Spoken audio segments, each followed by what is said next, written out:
تفصیلی قصہ یہ صحیح بخاری میں موجود ہے. جبریل نے آپ کو کہا کہ اقرا پڑھو، فرمایا کہ ما انا بقارئ، میں پڑھا ہوا نہیں ہوں، کیا پڑھوں میں. جبریل نے آپ کو دبایا، پھر کہا کہ پڑھو، آپ نے پھر کہا کہ ما انا بقارئ، 3 بار ایسا ہوا. اور پھر آخر جبریل امین نے اللہ کے حکم سے اللہ تعالیٰ کی پہلی وحی آپ کو عطا فرمائی، اقرأ بسم ربک الذی خلق، کہ پڑھیے اپنے رب کے نام کے ساتھ جس نے پیدا کیا. الذی خلق، جس نے پیدا کیا، جو خالق ہے پوری کائنات کا. تو جبریل امین نے 3 بار دبایا، اتنا دبایا کہ جو ایک آخری حد ہوتی ہے، یعنی سانس نکل جائے، ابھی نکلا کہ نکلا، اس حد تک آپ پہنچ جاتے تھے. کیوں دبایا، کیوں دبانا ایسا ہوا؟ تاکہ آپ یہ باور کر لیں کہ یہ کوئی عام پیغام نہیں ہے، یہ خالق کائنات کی وحی اور خالق کائنات کا پیغام ہے، اور آپ کو نبوت کے منصب سے جو ہے وہ سرفراز کیا گیا، تاکہ عام پیغام اور اس پیغام میں فرق ہو، اور آپ اس کی ہیبت کو سمجھ لیں، اس کی عظمت کو سمجھ لیں. اور اسی لیے پوری زندگی وہی آپ پر اتری، اور آپ کی کیفیت ایسی ہوتی کہ ایک بڑا بوجھ آپ کو محسوس ہوتا، ایک ثقل. اور سیدہ عائشہ رضی اللہ فرماتی ہیں کہ بعد کا شدید سردی کے موسم میں وہی اترتی اور آپ پسینے میں نہا جاتے. آپ کی یہ دونوں طرف جو پیشانی کی دونوں اطراف ہیں، ان سے پسینہ یوں گرتا جیسے موتیوں کی لڑی جو ہے وہ توڑ دی گئی، یا پرنالے سے پانی گرتا ہے، اتنی تیزی سے آپ کا پسینہ بہتا. ایسا کیوں تھا؟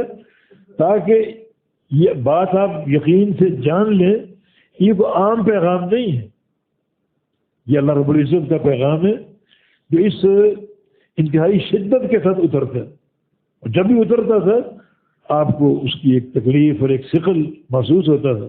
بعض اوقات آپ اونٹنی پر سوار ہوتے اور اللہ کی وحی آ جاتی، اونٹنی بیٹھ جاتی. ایک دفعہ ایک صحابی کی ٹانگ پر آپ کی ٹانگ تھی، اور صحابی نے کہا کہ مجھے یقین ہو چلا کہ میری ٹانگ ابھی ٹوٹ جائے گی، اتنا ثقل اور بوجھ. یہ بوجھ کیوں، یہ ثقل کیوں؟ اس کے 2 اسباب ہیں. ایک تو اس وحی کی ہیبت، یہ عام پیغام نہیں ہے کہ ڈاکی نے خط دیا اور آپ نے وصول کر لیا. الہ العالمین کی طرف سے اس کی وحی ہے تاکہ اس کی ہیبت اور اس کی عظمت آپ کے دل میں نقش ہو جائے. اور دوسرا، نبی علیہ السلام نے 23 سال اس بوجھ کو برداشت کیا، وہی لینے میں بوجھ اور وہی پہنچانے میں بوجھ، کفار کی تکلیفیں، صدمے. تو اس سارے بوجھ اور ثقل سے آپ کا درجہ کتنا اونچا ہوگا، اللہ تعالیٰ نے کتنی رفعت درجات آپ کو عطا کی ہوگی. یہ سراسر بوجھ ہی بوجھ. انا سنلقی علیک قولا ثقیلا، واقعتاً یہ قول ثقیل ہے جس کا وصول کرنا بھی ثقیل ہے، اور وصول کر کے عمل کرنا اور آگے پہنچانا. تو کتنا آپ کا درجہ بلند ہوگا، اور کس قدر اللہ رب العزت آپ کو رفعت درجات سے نوازے گا کہ نوازا ہوگا. یہ ہے یعنی پہلی وحی کا نزول جو 5 آیتوں کی صورت میں تھا.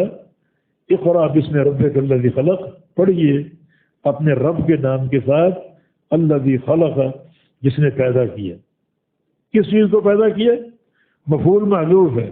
اے خلق کل شیء، ہر چیز کو، جو ہر چیز کا خالق ہے، اس کے سوا کوئی کسی چیز کا خالق نہیں ہو سکتا. حتیٰ کہ ایک ذرہ، حتیٰ کہ ایک چیونٹی، حتیٰ کہ ایک اناج کا دانہ، کسی چیز کا خالق نہیں ہو سکتا. اللہ تعالیٰ ہی ہر شے کا خالق ہے.